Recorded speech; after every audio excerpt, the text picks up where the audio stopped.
Tinakasan ng magkasintahan si Don Milio nang malaman ni Basea na isasama siya nito sa Amerika. Parehong tutol ang dalawang partido sa pag-iibigan nilang dalawa, partikular na sa tiyuhin ni Basea na siyang tumatayong ama sa kanya. Maliwanag ang buwan na siyang tumatanglaw sa kanilang dinadaanan. Lakad takbo ang ginagawa ng dalawa patungo sa kaduluduluhan ng gubat. Ang mga galos na natamo ay hindi nila ininda. Ang mahalaga, matakasan nila ang mga humahabol sa kanila. Bago nilisan ni Lim ang kanilang tahanan, ay nagkaroon sila ng matinding sagutan ng mga aswang na nag-alaga sa kanya. Sa kabila ng mahigpit na pagtutol ng mga ito sa relasyon niya kay Basea, mas nanaig pa rin ang kanilang pangunawa. Pinayagan siya ng mga ito na lisanin ang kanyang naging tahanan sa kondisyon na sasama ang mga ito upang siguraduhin na ligtas silang makakarating ni Basea sa isla. Pumayag na lang siya kahit ayaw na sana niyang madamay pa ang mga ito. Pagdating nila sa mansyon, agad silang inabangan ng mga tauhan ng Don. "Sige na, umalis na kayo ni Basea anak. Kami na ang bahala rito. Susundan namin kayo kapag okay na dito." Wika ng ina-inahan ni Lim. Dumaloy ang luha ng dalawa nang nilisan ang mansyon. "Lim, magpahinga muna tayo kahit sandali. Masyado nang masakit ang mga paa ko sa kakatakbo." Nilingon niya ang kasintahan na namumutla. Naririnig niya ang malakas na tahip ng dibdib nito. Ayaw man niya pero kailangang makapagpahinga kahit sandali ang kanyang nobya. Magkaiba ang stamina nilang dalawa dahil aswang siya at normal na tao ang kanyang nobya. "Sige, pero sandali lang dahil baka maabutan nila tayo. Maupo ka dito sa ugot ng kahoy at magmamatsyag ako sa paligid." "Salamat, Lim." Isang tipid ng ngiti ang isinukli ko sa kanya. Nagmanman siya sa paligid habang nagpapahinga si Basea. Ilang segundo pa lang silang nagpapahinga nang makarinig ng mga yabag si Lim. "Kayong dalawa sa kaliwa, kami naman sa kanan.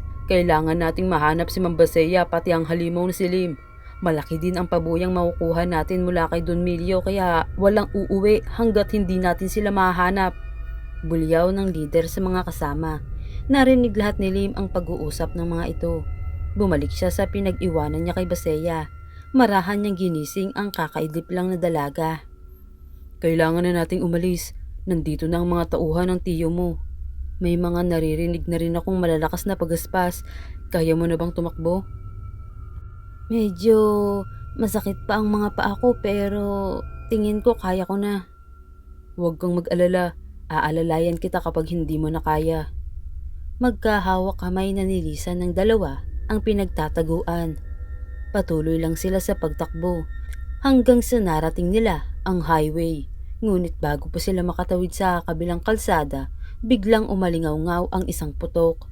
Natigilan ang dalawa sa pagtakbo. Nagpakiramdaman hanggang sa unti-unting natumba si Basea. Naging maagap naman si Lim upang masalo ang nobya. Umiiyak habang kalong ang kasintahan na nahihirapan sa paghinga. May nakapa siyang basa sa likuran ni Basea. Nanginginig si Lim nang makita ang pulang likido mula sa likod ng nobya. Napasigaw siya nang mapagtanto na tinamaan ng bala ang kasintahan. Muling umalingaw-ngaw ang dalawang putok. Sa pagkakataong ito, sa kanya na pinatama ng tauhan ni Don Milio, ngunit hindi nakatago sa katawan ni Lim ang dalawang bala. Nanggagalaiti siya sa galit. Sa isang iglap, nasa harapan na siya ng mga tauhan ng Don. Nag-iba din ang itsura nito sa katinubuan ng pakpak. Pinagkakalmot niya ang mga tauhan nito hanggang sa mabutas ang tiyan nila. Dinukot niya rin ang mga puso nito at walang awang ginilitan niya sa leeg gamit ang matutulis na mga kuko. Nagmamakaawa ang leader sa kanya, subalit mas lalong nagbabaga ang mga mata ni Lim sa galit. Hindi naman ito magkamayaw sa pag-iwas, ngunit desidido si Lim na pahirapan siya. Kinagat niya ang braso at leeg nito na naging sanhi ng kamatayan ng lider. "Mas masahol pa kayo kaysa sa aming mga aswang!" Dinuraan niya ang mga walang buhay na tauhan ni Don Milio. Muli na naman niyang narinig ang mga pagaspas at sa pagkakataong ito, pahina ng pahina ang tunog. Ibig sabihin, malapit lang ang mga ito. Nagmamadaling pinuntahan niya ang nakahandusay na dalaga at kinarga.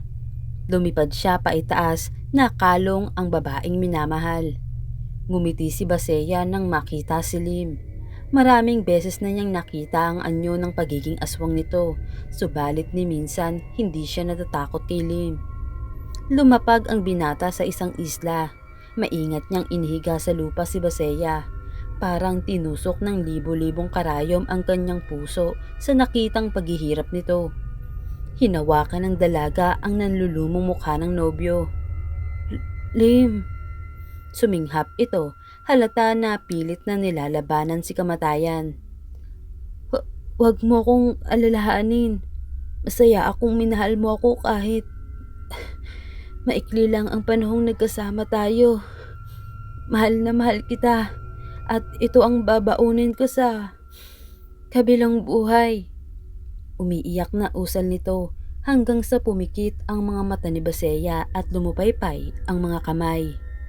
Dumagundong ang kulog sa kalangitan at tila nakidalamhati ang kalangitan sa biglang pagbuhos ng malakas na ulan. Napahagulgol si Lim nang maibuga ni Baseya ang huling hininga at pumikit ang mga mata nito.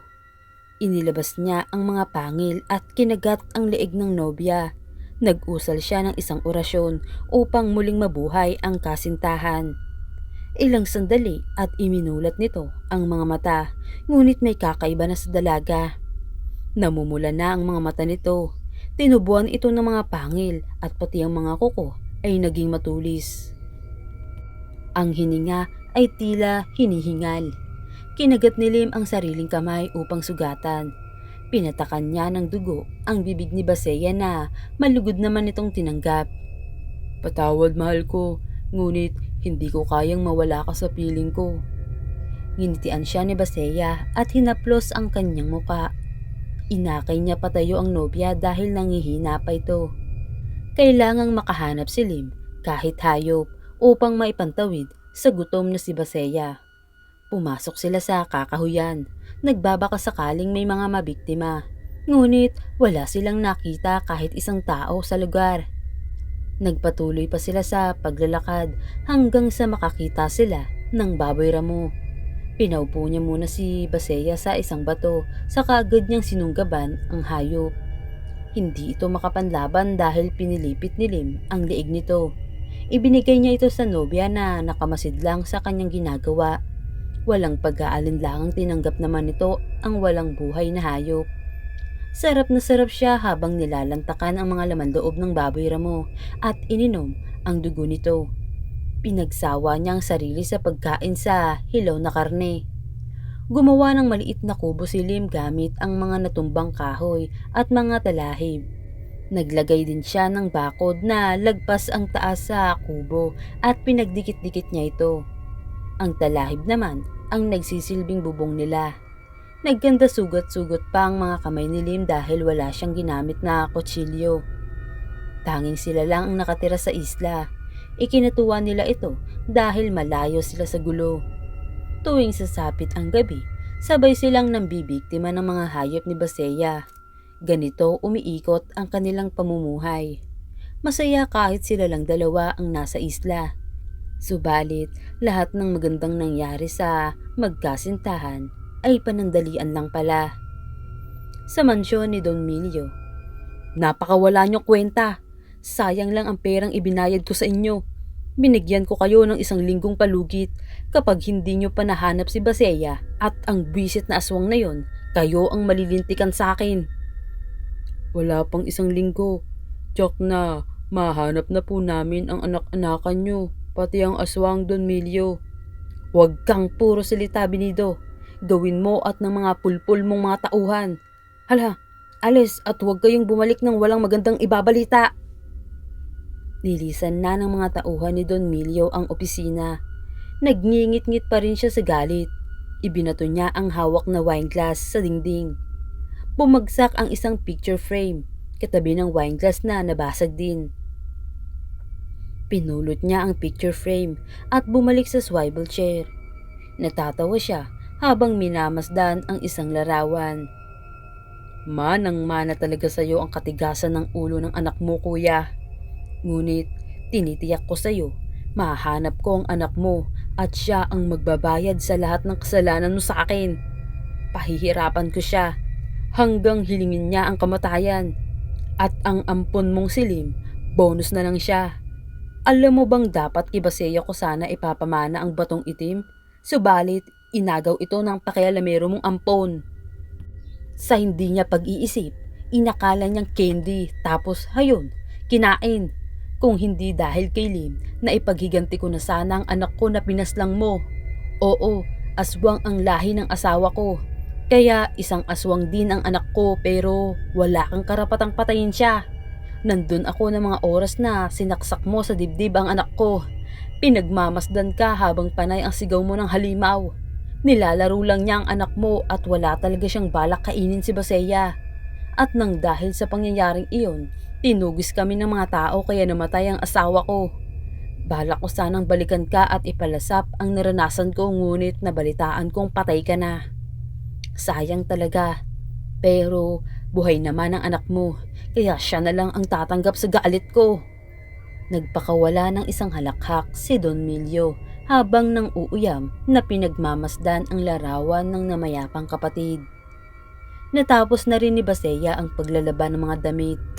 May nakita kasi silang dalawang maleta na dinagsasabay-baying bahagi. Dahil hindi nila magawang makalapit si dagat, kumuha na lang ng isang patpat silim upang gamitin pang sungkit sa maleta.